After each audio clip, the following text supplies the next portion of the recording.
गिनती अध्याय 6। नाज़ीरों की व्यवस्था। फिर यहोवा ने मूसा से कहा, इस्राएलियों से कह कि जब कोई पुरुष या स्त्री नाज़ीर की मन्नत अर्थात अपने को यहोवा के लिए अलग करने की विशेष मन्नत माने, तब वह दाखमधु और मदिरा से अलग रहे।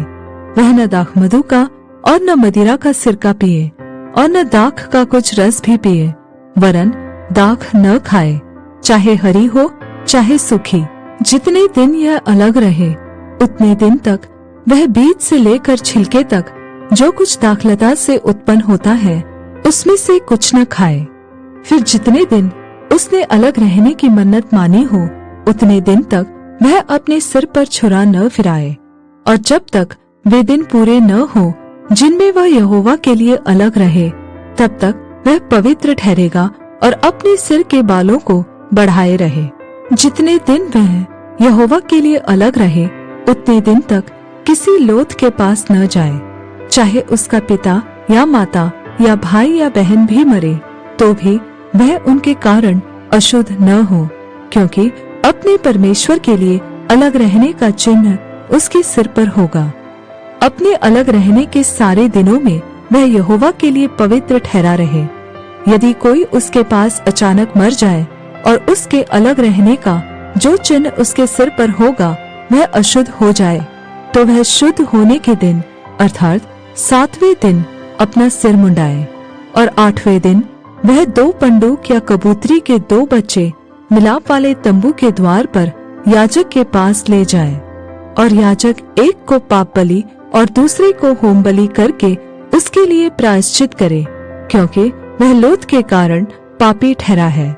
और याजक उसी दिन उसका सिर फिर पवित्र करे, और वह अपने अलग रहने के दिनों को फिर यहोवा के लिए अलग ठहराए, और 1 वर्ष का एक भेड़ का बच्चा दोष बलि करके ले आए, और जो दिन इससे पहले बीत गए हो वे व्यर्थ गिने जाए, क्योंकि उसके अलग रहने का चिन्ह अशुद्ध हो गया। फिर जब नाज़ीर के अलग रहने के दिन पूरे हो उस समय के लिए उसकी यह व्यवस्था है, अर्थात वह मिलाप वाले तंबू के द्वार पर पहुंचाया जाए, और वह यहोवा के लिए होम बलि करके 1 वर्ष का एक निर्दोष भेड़ का बच्चा पाप बलि करके, और 1 वर्ष की एक निर्दोष भेड़ की बच्ची, और मेल बलि के लिए एक निर्दोष मेढ़ा, और अख़मीरी रोटियों की एक टोकरी अर्थात तेल से सने हुए मैदे के फुलके और तेल से चिपड़ी हुई अख़मीरी पापड़ियाँ, और उन बलियों के अन्न बलि और अर्घ, ये सब चढ़ावे समीप ले जाए।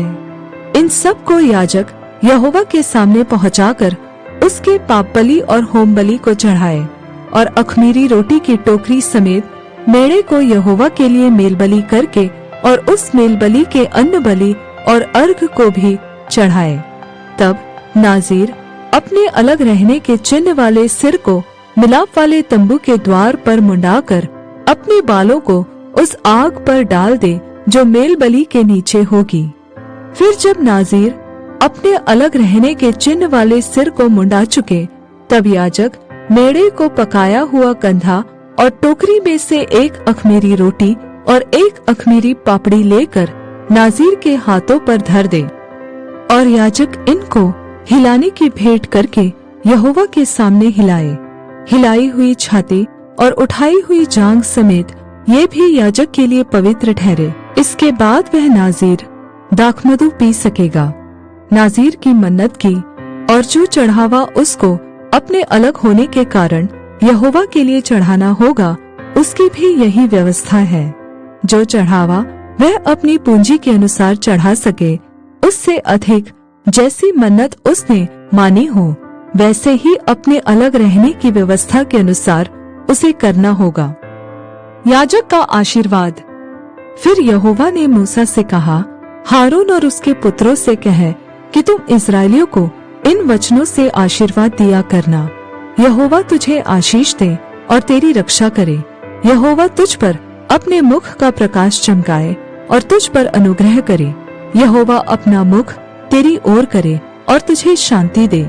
इस रीति से मेरे नाम को इस्राएलियों पर रखे और मैं उन्हें आशीष दिया करूँगा।